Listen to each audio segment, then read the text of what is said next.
غزوہ ہند سے کیا مراد ہے؟ اکثر کشمیر میں جہاد کرنے والی تنظیمیں اپنے پمفلٹ میں اس کا ذکر کرتی ہیں اور حدیث کا حوالہ بھی دیتی ہیں۔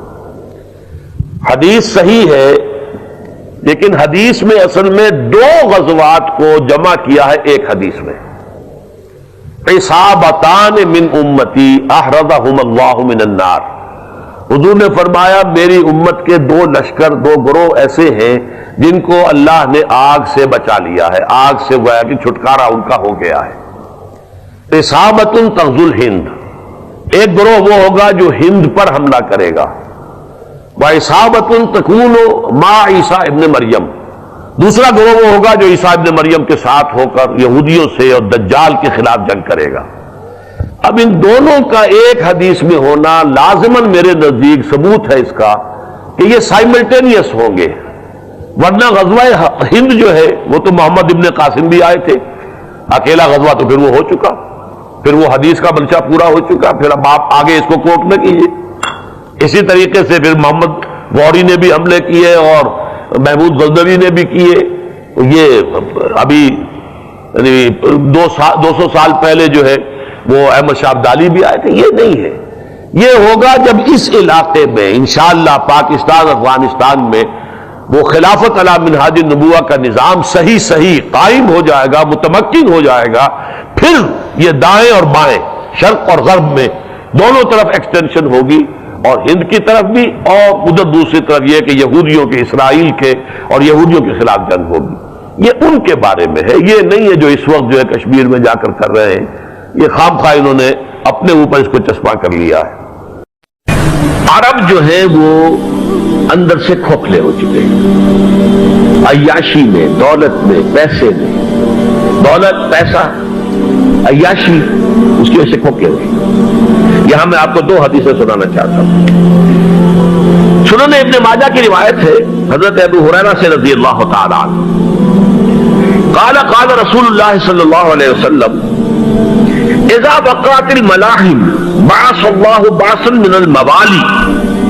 هم اکرم العرب فرسا واجودہ سلاحا یؤید اللہ بہم الدین، رواہ ابن ماجہ عن ابی ہریرہ رضی اللہ تعالی عنہ۔ جب ملاحم کا دور شروع ہوگا تو اللہ تعالیٰ اٹھائے گا ایک لشکر یا لشکروں پر لشکر موالی میں سے۔ موالی کون ہے؟ عربوں نے جب فتح کیا تھا اس پورے علاقے کو خلافت راشدہ کے دوران، اور پھر وہ لوگ جو ہے، ایک رائے تو یہ تھی کہ غلام بنایا جائے ساری آبادیوں کو، لیکن یہ کہ حضرت عمر کا اجتہاد تھا، اس کے مطابق جو غلام نہیں بنایا گیا تو وہ موالی کی حیثیت رکھتے ہیں۔ عربوں میں دم نہیں ہے، موالی میں سے لشکر اٹھیں گے کہ جو در حقیقت حضرت مہدی کی حکومت کو قائم کرے گی۔ دوسری حدیث سنیے، عن عبداللہ بن الحارث رضی اللہ تعالی عنہ، اور یہ ابن ماجہ کی روایت ہے، قال رسول اللہ صلی اللہ علیہ وسلم یخرج الناس من المشرق فیوقعون للمہدی یعنی سلطان، لشکر نکلیں گے، لوگ آئیں گے مشرق سے اور وہ حضرت مہدی کی حکومت کو جمائیں گے اور قائم کریں گے۔ اب ذرا نوٹ کیجئے کہ جزیرہ نما عرب کے مشرق میں کون سے ملک ہیں؟ 3، ایران، افغانستان، پاکستان، یہ 3 سالڈ مسلم ممالک، مسلم آبادی اکثریت۔ ویسے تو یہ کہ آگے ہندوستان میں 20 کروڑ مسلمان ہیں، لیکن وہ 20 کروڑ جو ہے وہ تو 80 کروڑ کے اندر تحلیل ہو جاتے ہیں غیر مسلموں میں، لیکن یہاں جو معاملہ ہے یہ خالص اکثریت ہے۔ ان میں سے ایران کا معاملہ جہاں تک ہے، نمبر 1 یہ کہ وہ شیعہ عقائد کے حصار میں بند ہے، اس سے ادھر ادھر ہونا اس کے لیے ممکن نہیں۔ حدیث میں یہ بھی آتا کہ اصفہان سے 70,000 یہودی دجال کا ساتھ دیں گے، لیکن بہرحال خراسان ایک صوبہ ہے افغانستان کا اس وقت بھی شمال مشرقی کونے میں، مجھے امید ہے وہاں سے خیر کی، کیونکہ خراسان کا لفظ وہاں پہ شامل ہے، اور حضور کی حدیث میں بعد میں آپ کو سناؤں گا کہ خراسان سے فوجیں چلیں گی جو یروشلم کو دوبارہ حاصل کریں گی، فتح کریں گی، جیسے پہلے یروشلم کھویا عربوں نے تھا دوبارہ حاصل کیا تھا کرد نے، کرد خون صلاح الدین ایوبی رحمت اللہ علیہ، ایسے اب پھر عربوں نے کھویا ہے، لیکن لینے والے خراسان سے لشکر آئیں گے، یخرج من خراسان رایات و سود لا یردھا شیء حتی تنصب بإیلیا، خراسان کے علاقے سے کالے علم لے کر لشکر چلیں گے جن کے رخ کو کوئی موڑ نہیں سکے گا جب تک کہ وہ جا کر یروشلم میں نصب نہ ہو جائے۔ اس کے بعد نام آتا ہے پاکستان کا۔ یہ ہے میری اور آپ کی داستان، اور یہ ہے سبب جس کی وجہ سے کہ میں آپ سے یہ گفتگو کر رہا ہوں۔ اصل میں تو اس لیے محض ایک علمی استفادہ، محض اپنی بات آراء کو ظاہر کرنے کا شوق نہیں، بلکہ یہ کہ اپنی ذمہ داری ہم پہچانیں کہ ہم کس مقام پر کھڑے ہیں۔ دیکھیے، اس پاکستان کے بارے میں یا ہندوستان کے بارے میں علامہ اقبال نے کہا تھا اپنے ترانہ ملی میں، میرے عرب کو آئی ٹھنڈی ہوا جہاں سے، میرا وطن وہی ہے، میرا وطن وہی ہے۔ اور مجھے بتایا گیا کہ سنن ابی داؤد میں یہ روایت موجود ہے کہ حضور نے فرمایا کہ ہندوستان کی طرف سے مجھے ٹھنڈی ہوا آتی، اگرچہ مجھے وہ حدیث ابھی نہیں ملی ہے، لیکن حزب التحریر کا ایک کارڈ مجھے ملا تھا، تو اس میں اس حدیث کا اور اس میں ابن داؤد ابو داؤد کا روایت کا حوالہ موجود تھا۔ لیکن میں جو چیز آپ کو بتا چکا ہوں وہ یہ کہ الف ثانی کا پورا تجدیدی کارنامہ اس ہندوستان کی سرزمین میں ہوا۔ مجدد الف ثانی شیخ احمد سرندی، شاہ ولی اللہ دہلوی، سید احمد بریلوی، وہ تو ہمارے پاکستان میں آ کر جو ہے ان کا خون جذب ہوا ارض پاکستان میں۔ پھر شیخ الہند مولانا محمود حسن۔ تحریک خلافت چلی تو صرف ہندوستان میں چلی اور کہیں نہیں چلی۔ آزادی کی تحریک چلی پوری دنیا میں، وہ نیشنلزم کی بنیاد پر چلی، ملے نیشنلزم، عرب نیشنلزم، ترک نیشنلزم۔ ہمارے یہاں چلی تو اسلام کے نام پر پاکستان کا مطلب کیا، لا الہ الا اللہ۔ پھر پاکستان قائم ہوا معجزے کے طور پر، بلکہ نازل ہوا ہے لیلۃ القدر میں، انا انزلناہ فی لیلۃ القدر، جیسے قرآن نازل ہوا لیلۃ القدر میں، یہ پاکستان بھی نازل ہوا لیلۃ القدر میں۔ اس کا برقرار رہنا ابھی تک معجزہ ہے۔ ہندو یہ سمجھتا تھا، کانگریس سمجھتے تھے کہ جھٹپٹ ختم ہو جائے گا۔ پھر یہ کہ اس کا قرارداد مقاصد کا پاس ہو جانا، مزید بھی اور اضافی دفعات دستور میں آ جانا، اب کمرشل انٹرسٹ کو ربا قرار دے کر حرام قرار دینا، یہ سارے لینڈ مارکس ہیں کہ جو اشارہ کر رہے ہیں کسی چیز کی طرف، معاملہ کدھر جا رہا ہے۔ پھر یہ کہ یہ جو 14ویں صدی کے مجدد تھے شیخ الہند، اس کے بعد سے کچھ ایسی شخصیتیں عظیم پیدا ہوئی ہیں ہند میں، جن کو میں سمجھتا ہوں کہ 14ویں صدی کے مجدد اور 15ویں صدی کے مجدد کے درمیان، یہ 15ویں صدی کے مجدد کی راہ کو سیدھا کرنے والے، جیسے کہ حضرت یحییٰ نے کہا تھا میں تو آنے والے کا راستہ سیدھا کر رہا ہوں حضرت عیسیٰ کے لیے، ایسے ہی 15ویں صدی کے لیے امام مہدی کے لیے راستہ صاف کرنے والے سب سے پہلے علامہ اقبال، جنہوں نے اسلام کا تصور دین کی حیثیت سے دوبارہ زندہ کیا ہے، ورنہ اسلام ایک مذہب کی شکل اختیار کر چکا تھا۔ پھر مولانا مودودی، مولانا ابوالکلام آزاد حکومت الہیہ کے نعرے کے ساتھ میدان میں آئے۔ یہ اقبال نے جو تصور پیش کیا تھا اس پر عملی جدوجہد کے لیے حزب اللہ قائم ہوئی۔ نوٹ کر لیجئے 11 برس کا فرق ہے عمر کا علامہ اقبال کے اور ابوالکلام کے، اور 1913 میں جب حزب اللہ قائم کی ہے اس وقت علامہ اقبال کی ملی شاعری اپنے عروج کو پہنچ چکی تھی۔ پھر یہ کہ علامہ اقبال کے بعد تعبیر جو ہے اس کام کی وہ ابوالکلام نے کی، لیکن روایتی علماء کی شدید مخالفت کی وجہ سے وہ بدل ہو کر چھوڑ گئے، کانگریس میں شامل ہو گئے، بساط جو ہے حزب اللہ کی انہوں نے لپیٹ دی۔ پھر مولانا مودودی آئے، انہوں نے وہ ڈور جو ہے اس کا سرا تھاما، جماعت اسلامی قائم کی حکومت الہیہ ہی کے قیام کے لیے، اگرچہ میرے نزدیک یہ کہ وہ انتخابی اور ایک قومی سیاست کی ایک جماعت بن کر پاکستان میں جو ہے دلدل میں پھنس گئی ہے۔ اب ہم اس کی کوشش کر رہے ہیں، تنظیم اسلامی اور یہ تحریک خلافت جس کے تحت یہ جلسہ ہو رہا ہے، یہ ساری چیزیں وہ ہیں کہ آپ کو سوائے پاکستان کے اور کہیں نہیں ملیں گی پوری دنیا میں۔ معلوم ہوتا ہے کہ پاکستان کو بہت بڑا رول پلے کرنا ہے اس میں،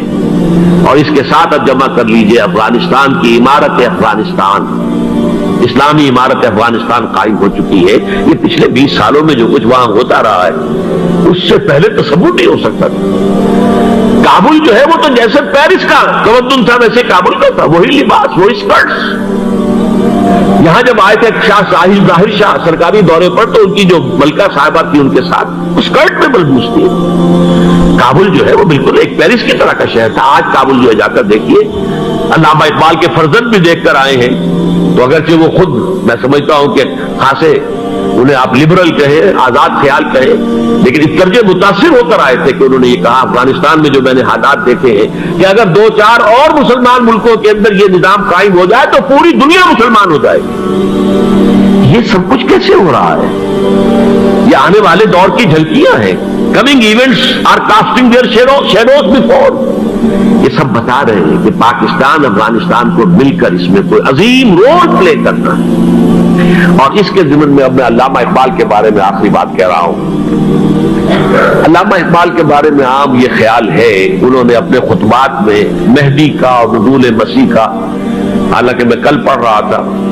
مولانا سعید احمد اکبر آبادی رحمۃ اللہ علیہ کا ایک مقالہ ان کا کہ علامہ اقبال نے ابن خلدون کے بارے میں یہ کہا ہے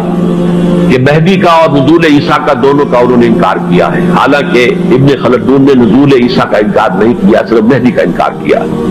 بہرحال علامہ اقبال نے خطبات میں انکار کیا ہے،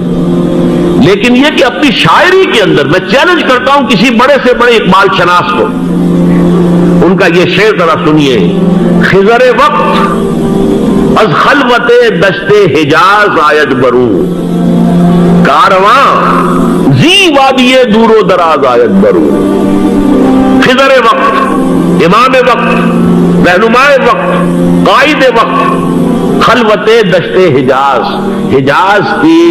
صحرا کی کسی خلوت گزینی سے نکل کر باہر آئیں گے۔ میں حیران ہوتا ہوں علامہ کے اس فکر پر اور اس مصرے پر۔ یہاں انہوں نے شیعہ اور سنی دونوں کے کانسیپٹ جمع کر دیے۔ شیعہ کا کانسیپٹ یہ چھپے ہوئے کسی غار میں وہاں سے برآمد ہو گئے، اور ہمارا کانسیپٹ ام سلمہ رضی اللہ تعالیٰ عنہ کی حدیث سنا چکا، چھپے ہوئے ہوں گے وہ وہاں پر، مدینے سے نکل کر آ کر مکے میں چھپ جائیں گے۔ اس خانہ جنگی کی حالت میں لوگ ان کی طرف دیکھ رہے ہوں گے، سوچتے ہوں گے انہیں میدان میں آنا چاہیے، تو پارٹ پلے کرنا چاہیے، امت کی رہنمائی کرنی چاہیے، لیکن وہ چھپیں گے، وہ کارے ہوں گے، وہ اس ذمہ داری کو قبول نہیں کرنا چاہیں گے، جا کے چھپ جائیں گے مکے سے، وہاں سے مکے والے انہیں نکالیں گے، اور وہ کارے ہوں گے، انہیں بالکل یہ پسند نہیں ہوگا کہ یہ ذمہ داری اٹھائیں۔ تو خضر وقت از خلوت دشت حجاز آیت برو، کارواں زی وادی دور و دراز آیت برو۔ کارواں جو چلے گا ان کی مدد کے لیے اس وادی دور و دراز، اس زی عظیم وادی دور و دراز، یہ وادی سندھ ہے۔ وادی سندھ جو ہے ہم سمجھتے ہیں کہ صرف یہ پاکستان اور پنجاب جو ہے یہ اس میں شامل ہے، سندھ اور پنجاب نہیں، افغانستان کا پورا مشرقی علاقہ اس میں شامل ہے۔ جیسے دریائے جیلم سندھ میں جا رہا ہے، جیسے دریائے گلگت سندھ میں آ کر ملتا ہے، جیسے دریائے چناب اور راوی اور جیلم اور یہ سب جا رہے ہیں اور آ رہے ہیں، اسی طرح دریائے کابل کہاں سے آ رہا ہے، دریائے گومل کہاں سے آ رہا ہے، ٹوچی کہاں سے آ رہا ہے، یہ سارا جو ہے ڈرین جو ہو رہا ہے، ایسٹرن جو ہے پارٹ آف افغانستان، یہ سب وادی ہے۔ اس وادی کے یہ دو حصے ہیں، ایک حصہ جو ہے یہ ادھر پاکستان میں ہے اور اسی وادی کا دوسرا حصہ جو ہے افغانستان میں ہے۔ کارواں زی وادی دور و دراز آیت برو، کارواں چلے گا یہاں سے، یخرج ناس من المشرق یؤتون للمہدی یعنی سلطان ہی، مشرق سے فوجیں چلیں گی کہ جو مہدی کی حکومت قائم کرے گی، اور یخرج من خراسان رایات و سود، اور خراسان سے سیاہ پرچم چلیں گے کہ جن کا رخ کوئی موڑ نہیں سکے گا، حتیٰ تنصب بیلیا، یہاں تک کہ وہ جا کر یروشلم کے اندر دفن ہو جائے گی۔ حضرات میں ایک میری گفتگو کا حصہ باقی تھا لیکن میں اسے چھوڑ رہا ہوں، اس لیے کہ گلوبلائزیشن جو اس کی ہوگی، جو خلافت علی منہاج النبوہ کی تجدید کامل حضرت مہدی کے ہاتھوں عرب میں ہوگی، اس سے پہلے اس کے لیے محنت، کوشش، جد و جہد پاکستان اور افغانستان میں ہو چکی ہوگی جو اسے سپورٹ کرے گی اور وہاں جا کر حکومت قائم کرے گی۔ اس کے بعد گلوبلائزیشن کا جو مرحلہ اس کا ہے وہ حضرت مہدی کے ہاتھوں نہیں ہے، وہ حضرت عیسیٰ ابن مریم ان کے نزول کے بعد ہے، جن کے نزول کے بعد دجال کا خاتمہ ہوگا اور یہودیوں کا استحصال ہوگا،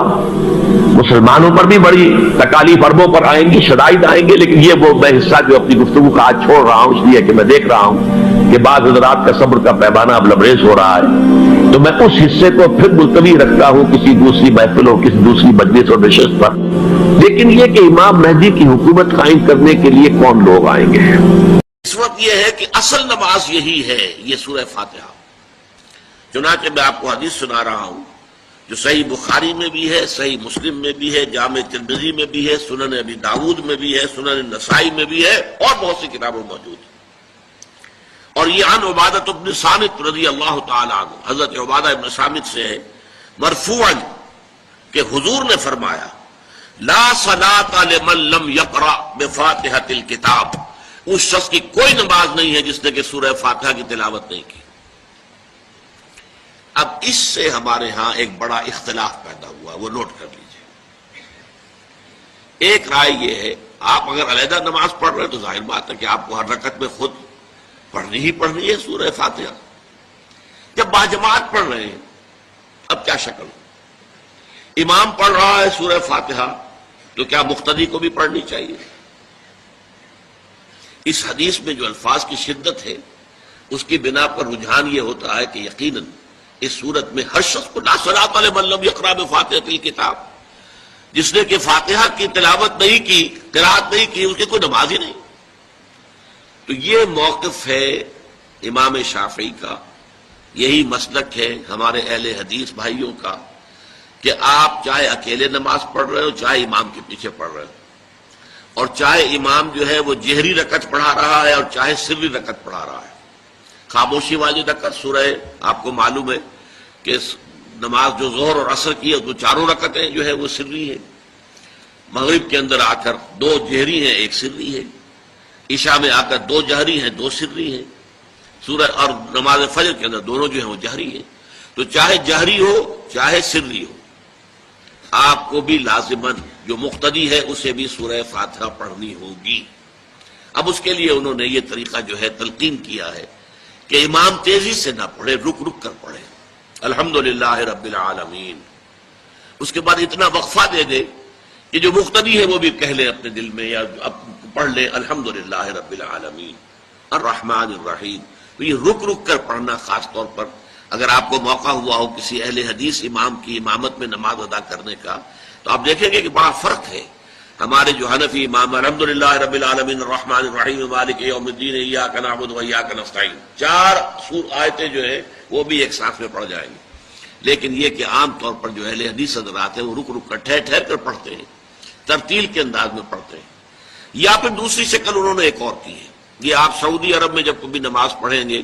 اور آپ پڑھی ہو آپ نے تو وہاں آپ دیکھیں گے کہ امام جو ہے وہ سورہ فاتحہ پڑھنے کے بعد کوئی 1 منٹ جو ہے خاموش رہتا ہے، تاکہ آپ اب جو مقتدی ہیں وہ اس وقفے میں وہ اب سورہ فاتحہ پڑھ لیں، پھر وہ قرات کرے گا، کوئی اور آیات اس نے شامل کرنی ہے تو بعد میں شروع کرے گا، درمیان میں وقفہ ہوگا۔ لیکن ایک مسلک یہ ہے، اور یہ مسلک جو ہے یہ در حقیقت قرآن مجید کی ایک آیت کے اوپر مبنی ہے۔ سورہ اعراف کے آخر میں فرمایا گیا وَإِذَا قُرِئَ الْقُرْآنُ فَاسْتَمِعُوا لَهُ وَأَنصِتُوا، جب قرآن پڑھا جا رہا ہو تو توجہ سے اسے سنو، خود خاموش رہو۔ اب یہ قرآن مجید کی آیت ہے، اس کے بنا پر ایک رائے یہ ہے کہ آپ امام کے پیچھے سورہ فاتحہ نہیں پڑھیں گے، پڑھا جا رہا ہے سنو اس کو، خود خاموش رہو۔ اور اس کے لیے وہ دلیل دیتے ہیں کہ یہ شکل ایک وفد کی سی ہے، جیسے کسی بڑی شخصیت کے پاس اگر آپ کا کوئی وفد جاتا ہے، 8-10 افراد ہیں، ان میں اسپوکس مین ایک ہوتا ہے، وہ بات کرتا ہے، باقی سب لوگ موجود رہتے ہیں، سنتے ہیں۔ اسی طریقے سے امام جو ہے وہ گویا کہ آپ کا نمائندہ ہے، اور وہ پڑھ رہا ہے الحمدللہ رب العالمین الرحمن الرحیم مالک یوم الدین، تو امام کی قرات ہی آپ کی بھی قرات ہو گئی۔ گویا کہ اس آیت سے، اس حدیث سے اختلاف نہیں ہے، اس کی تعبیر سے اختلاف ہے کہ امام کا قرات کر لینا در حقیقت مقتدیوں کی طرف سے بھی قرات ہے۔ اس میں جو حنفی مسلک ہے وہ بہت سخت ہے، اور وہ یہ ہے کہ چاہے سری نماز ہو اور چاہے جہری ہو، ہر کسی بھی حالت میں مقتدی جو ہے وہ سورہ فاتحہ نہیں پڑھے گا۔ اب اس میں ذرا سا سوال پیدا ہوتا ہے کہ جہری رکعت میں تو اس آیت کا اطلاق ہو جائے گا کہ وَإِذَا قُرِئَ الْقُرْآنُ فَاسْتَمِعُوا لَهُ وَأَنصِتُوا، سری میں تو اس آیت کا اطلاق نہیں ہوتا۔ بہرحال یہ مسلک ہے، امام شافعی کا ایک انتہا پر ہے، ہر صورت میں سری ہو یا جہری ہو آپ کو پڑھنی ہی پڑھنی ہے، اور امام ابو حنیفہ دوسری انتہا پر ہے کہ چاہے سری ہو چاہے جہری ہو کسی شکل میں نہیں پڑھنا۔ امام مالک کا مسلک ہے درمیان میں، اور میں اس میں کوئی جھجک محسوس نہیں کرتا کہ میں آپ کے سامنے عرض کر دوں کہ میں اس پر عمل پیرا ہوں۔ وہ کیا ہے؟ جہری نماز میں خاموش رہو اور سنو۔ اس آیت کا اطلاق ہو جائے گا جب بلند آواز سے پڑھ رہا ہے امام تو پوری توجہ، فاستمعوا لہ، اپنی پوری توجہ کو اس کے سننے کے اوپر مرکوز کر دو اور خود خاموش رہو، سری رکعت میں البتہ، جبکہ وہ بھی خاموشی سے پڑھ رہا ہے، آپ بھی خاموشی سے پڑھ رہے ہیں۔ بہرحال ان چیزوں میں نے یہ سب کو بیان کیا ہے تو اس سے جو میرا مقصود ہے وہ یہ ہے کہ معلوم ہو جائے کہ اس میں کوئی بڑی بنیادی بات نہیں ہے، نہ یہ کہ جو حنفی ہیں وہ اس حدیث کا انکار کرتے ہوں کہ لا صلاۃ لمن لم یقرأ بفاتحۃ الکتاب، کیسے وہ انکار کریں گے؟ اور نہ ہی کوئی جو حنبلی ہے یا اہل حدیث ہے وہ قرآن کی اس آیت کا اختلاف سے جو ہے وہ اختلاف کر سکتا ہے کہ اذا قرئ القرآن فاستمعوا لہ وانصتوا، لیکن یہ کہ اس کے پھر اس سے جو احکام کا استنباط ہے اس میں اختلاف ہو جاتا ہے، تو اس کو نہیں سمجھنا چاہیے کہ یہ کوئی بہت بڑی اہمیت والی بات ہے۔ بات کہ جو فرض نماز ہے اصل اہمیت اس کی ہے۔ ہمارے ہاں عام طور پر مذہبی حلقوں میں اور خاص طور پر جو ذرا متصوفانہ انداز کے رنگ کے لوگ ہوتے ہیں وہ فرض کو تو بس ایسے ہی ادا کر لیتے ہیں کہ جیسے بس اس کی کوئی اہمیت نہیں ہے، بلکہ بعض لوگ وہ بھی ہیں کہ جو فرض کو ترک کر دیتے ہیں، نوافل پر سارا زور ہے، صرف رات کی نماز پر زور دیا جا رہا ہے۔ فرض نمازوں یہ ہم نے دیکھے ہیں، ایسے لوگ بالفعل دیکھے۔ یہ تمام چیزیں جو ہیں در حقیقت اس پھر راہ نبوت سے انسان کو ہٹا دینے والی ہیں۔ فرض کتنا فرض، نفل کتنا نفل۔ نوافل کے بارے میں جو ہے شریعت سے ثابت ہے، وہ تہجد بھی نافلۃ لک، حضور کے لیے تو لازم تھی، باقی کے لیے لازم نہیں ہے۔ جو قیام اللیل شروع میں تھا وہ لازم نہیں ہے۔ ہاں رمضان مبارک میں اس کی تشویق ہے، ترغیب ہے، وہ خاص ایک مہینہ ہے، اس میں دن میں کھانا پینا جو ہے وہ حرام کیا گیا، تو رات کو 2/3 رات یا 1/3 کم سے کم 1/3 رات جاگو اللہ کے قرآن کے ساتھ، اللہ کی کتاب کے ساتھ۔ تو یہ اصل میں جو توازن ہے یہ جو ہے بہت ضروری ہے۔ ارأیت اذا صلیت الصلوات المکتوبات، حضور آپ نے دیکھا، غور فرمائیے کہ اگر میں جو فرض نمازیں ہیں وہ ادا کروں، اب مثلا ایک حدیث مجھے اور یاد آئی، فرض نماز کی اہمیت کو بیان کرنے کے لیے حضور نے فرمایا جس شخص نے عشاء کی نماز بھی جماعت کے ساتھ ادا کی اور پھر فجر کی نماز بھی جماعت کے ساتھ ادا کی، اس کے لیے پوری رات کا قیام لکھ دیا جائے گا۔ فرض کی یہ اہمیت ہے۔ تو اذا صلیت المکتوبات، صلوات المکتوبات وصمت رمضان، اور میں روزہ بھی رمضان کے روزے رکھ لوں، باقی روزہ رکھنا آپ کی مرضی پر ہے، رکھیں ٹھیک ہے، لیکن وہ لازم نہیں ہے۔ نجات کے لیے لازم جو بیس لائن ہے وہ جو عبادات فرض، اس کے بعد جتنا آدمی اضافہ کر سکے، حالات کو بھی دیکھے۔ بعض حالات ایسے ہوں گے کہ اس میں اصل اہمیت جہاد کی ہو جائے گی، قتال کی ہو جائے گی۔ اب ایسا حال بھی ہو سکتا ہے کہ اسلامی نظام قائم ہے، اسلامی حکومت قائم ہے، نظام خلافت قائم ہے، تو اب قتال کا معاملہ جو وہ حکومت کے ذمہ ہے، حکومت انتظام کرے گی۔ اگر کہیں 10,000 آدمی چاہیے، 10,000 آدمی نکل آئے چل جانے کے لیے، تو باقی آرام سے گھر میں سوئیں یا نوافل پڑھیں، ساری رات کھڑے رہیں، ٹھیک ہے، یہ تقرب بالنوافل کا موقع ہوگا۔